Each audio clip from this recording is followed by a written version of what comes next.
दोस्तों, कलम के इस डिजिटल प्लेटफॉर्म पर आप सबको खुशामदीद। मैं हूं आपका होस्ट और आज हम इंग्लिश ग्रामर के एक ऐसे बुनियादी स्तून पर बात करेंगे जिसके बगैर जुमले की साख्त अधूरी है। यानी मैं बात कर रहा हूं क्लासेस की। अक्सर तलबा तालिबात क्लासेस को समझने में दिक्कत महसूस करते हैं। इस वीडियो में हम न सिर्फ इनकी अकसाम को समझेंगे बल्कि यह भी देखेंगे कि कॉम्पिटिटिव एग्जाम्स में इनसे मुतल्लिक सवालात को कैसे हल किया जाता है। तो चलिए आज का वीडियो शुरू करते हैं।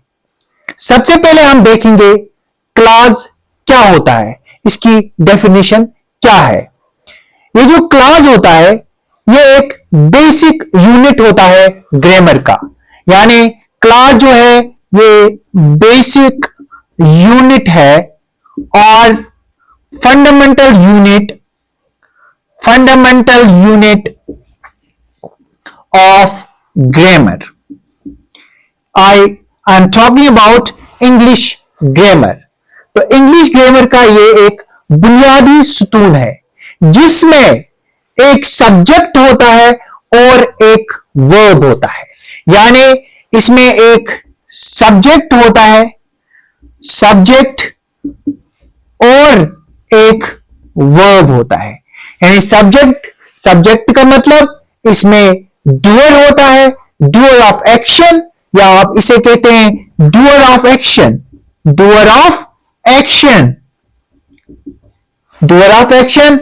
और जो वर्ब होता है यानी द एक्शन, यानी द एक्शन। तो जिस जुमले में ये दो चीजें आपको पाई जाएं तो उसको हम क्लास कहते हैं। तो ये जो दो चीजें हैं, सब्जेक्ट प्लस वर्ब, जब ये दो चीजें मिलती है तो ये कंप्लीट और इनकम्प्लीट आइडिया देते हैं। यानी जब ये दो चीजें आपस में मिलती हैं, सब्जेक्ट और वर्ब, तो ये एक आइडिया देते हैं और या तो वो आइडिया कंप्लीट होगा या इनकम्प्लीट होगा। और sometimes a clause also includes, यानी कभी कभार क्लास में क्या होता है, एन ऑब्जेक्ट होता है। यानी एन ऑब्जेक्ट यानी रिसीवर ऑफ द एक्शन। यानी समटाइम्स इसमें ऑब्जेक्ट होता है, यानी ऑब्जेक्ट होता है, रिसीवर होता है, receiver of the action, receiver of the action. और समटाइम्स इसके अलावा भी कुछ चीजें होती हैं, यानी कॉम्प्लीमेंट होता है। क्या होता है? कॉम्प्लीमेंट। कॉम्प्लीमेंट का मतलब क्या है? Extra information to complete the meaning, यानी extra information to complete the meaning. तो हमने देखा क्लॉज जो होता है इसमें सब्जेक्ट और वर्ब होता है। इसके अलावा समटाइम्स ऑब्जेक्ट होता है और कॉम्प्लीमेंट होता है। कॉम्प्लीमेंट का मतलब है कि एक्स्ट्रा इंफॉर्मेशन। अब हम देखेंगे इसके टाइप्स क्या है। इसके दो टाइप्स है, एक है इंडिपेंडेंट क्लॉज, दूसरा है डिपेंडेंट क्लॉज। यानी जो क्लॉज है इसके दो टाइप से, एक है इंडिपेंडेंट एंड डिपेंडेंट। यानी इंडिपेंडेंट क्लॉज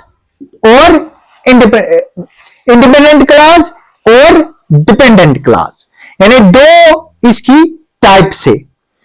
अगर हम इनकी डेफिनेशन देखेंगे कि क्या होता है इंडिपेंडेंट क्लॉज।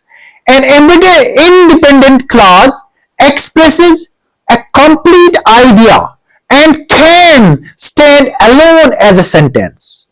इंडिपेंडेंट क्लास जो होता है वो एक कंप्लीट माना देता है, यानी जो जुमला होता है उसमें कंप्लीट सेंस होता है।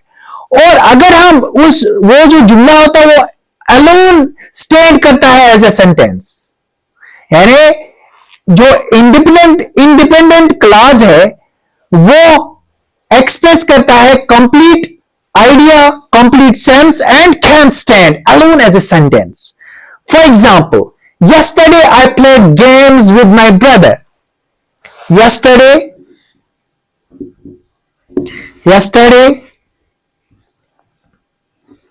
I played games with my brother. तो ये एक कंप्लीट सेंटेंस है, इसमें कंप्लीट माना है। ये एक इंडिपेंडेंट सेंटेंस है, इंडिपेंडेंट क्लास है। अगर हम इसको ब्रेक डाउन करेंगे, सबसे पहले हम देखेंगे इसमें सब्जेक्ट कौन है। इसका सब्जेक्ट जो है वो है आई जो सब्जेक्ट इसका है वो है आई। इसके बाद इसके वर्ब के बारे में बात करेंगे। वर्ब क्या है इसका? वर्ब है प्लेड, जो प्लेड है वो वर्ब है। और इसके बाद इसका ऑब्जेक्ट जो है, ऑब्जेक्ट किस पे? ये जो गेम्स है, ऑब्जेक्ट गेम्स है। और इसकी एक्स्ट्रा इंफॉर्मेशन क्या है? yesterday with my brother, that is the extra information. yesterday with my brother, extra information, यानी कॉम्प्लीमेंट। जो कॉम्प्लीमेंट है इसमें yesterday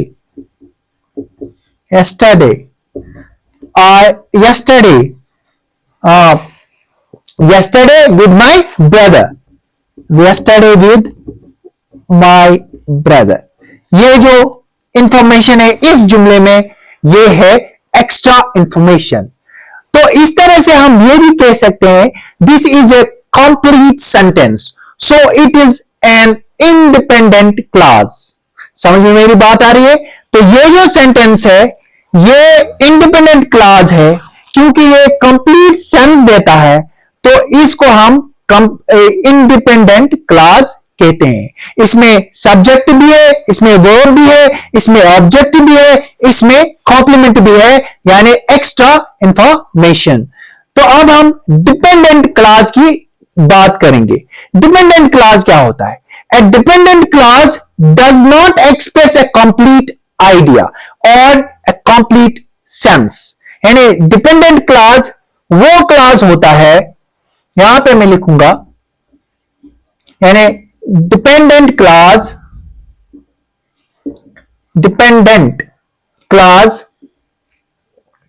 वो क्लास होता है जिसमें इनकम्प्लीट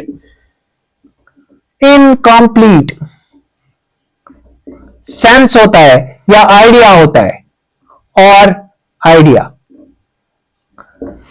यानी वो स्टैंड अलोन नहीं करता है एज ए सेंटेंस, उसमें इनकम्प्लीट इंफॉर्मेशन होती है। समझ में आ रही है मेरी बात? It needs an independent clause to make sense. यानी डिपेंडेंट क्लास के लिए हमें इंडिपेंडेंट क्लास की जरूरत पड़ती है ताकि उस जुमले का पूरा सेंस हमें निकले, पूरा आइडिया हमें मिले। It needs an independent clause to make sense. For example, if I will write an example here, if it is on discount, for example, यहां पे डिपेंडेंट क्लास की बात कर रहा हूं, if it is on discount, तो हमें पता ही नहीं है क्या है, कौन सी चीज डिस्काउंट पे मिल रही है। This is incomplete. We must attach it to another clause so that we can get complete meaning of this sentence. तो ये इसको हम कहते हैं डिपेंडेंट क्लास। समझ में आ रही है मेरी बात? अगर हम कॉम्बिनेशन में यानी इंडिपेंडेंट और डिपेंडेंट क्लास को देखेंगे, उनके एग्जाम्पल्स को देखेंगे। For example, I will buy it if it is on discount, तो ये कंप्लीट सेंस देता है। I will buy it, I will buy it if it is on discount, तो ये बन गया, ये पूरा सेंस देता है। तो इस तरह से ये जो पोर्शन है इसका, ये है डिपेंडेंट क्लास, ये जो ऊपर वाला पोर्शन है ये है इंडिपेंडेंट क्लास। मेरी बात समझ आ